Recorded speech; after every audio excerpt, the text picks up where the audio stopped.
country. I believe in dialogue. I believe that dialogue is the only path for peace and understanding, reconciliation, pardon, as the only way for development of a Venezuela that is together and a Venezuela that is recovered. In this Mexican dialogue, we established an agenda. There were enormous success. Members of the opposition, I have to admit this, it was a big success to recognize on the part of the extreme Guaido's right, the legitimacy and existence of the Bolivarian president, which I preside after a mandate of the people and this constitution. This was a big success, the recognition, our recognition of this extreme right as a political bloc, warmongering bloc in the democratic life of the country. We have established an agenda, we have established a positive agenda, and we proposed. It was a national agenda. It was an enormous agenda, had an enormous perspective, and we were planning to implement this agenda with both delegations that were accepted and recognized mutually with the support of our brother nation of Mexico and the support of the Kingdom of Norway and the Federation of Russia and the Kingdom of the Netherlands, when we had reached an optimum moment of talks, understanding, and we were actually reaching agreements for the good of a country, for the good of the economic recovery, for the good of the social rights of the people, for the good of peace, cohabitation, and political participation. The government of the United States of America kidnapped in an evil morning the Venezuelan diplomatic Alex Saab, and he was kidnapped from the island of Cape Verde to a prison in the United States, kidnapped in an illegal way.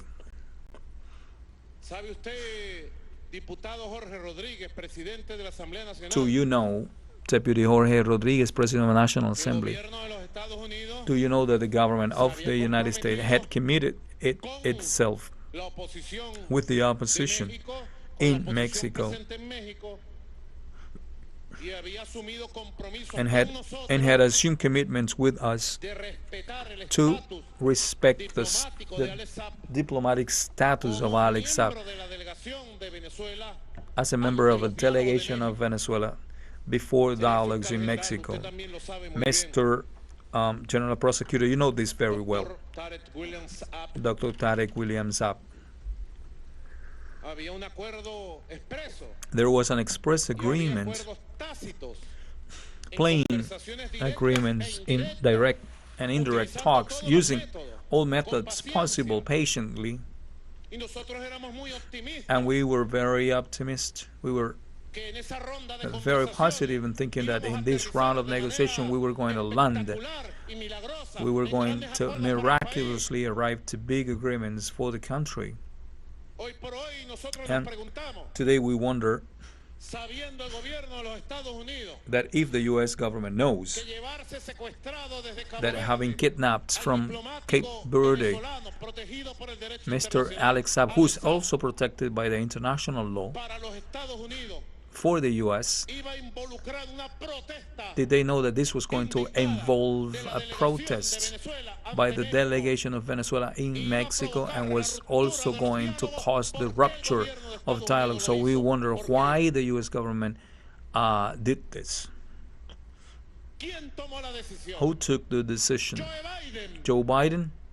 President Joe Biden, did you take this decision of kidnapping Alex Saab and taking him to the United States?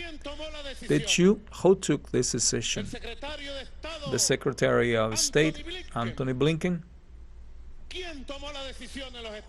Who took this decision?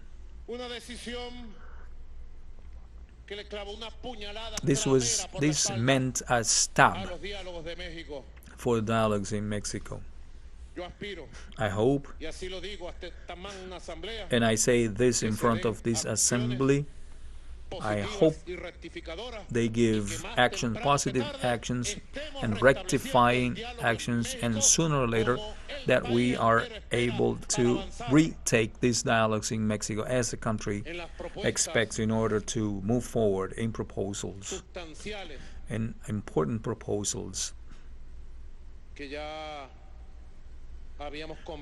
that we had already talked about and discussed, and they actually were very much advanced.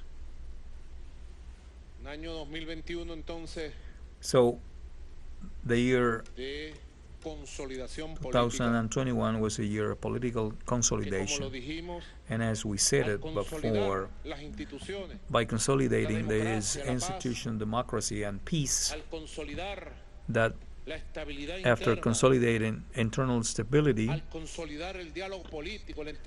and the political dialogue and understanding between the Venezuelan people, we have created the precise conditions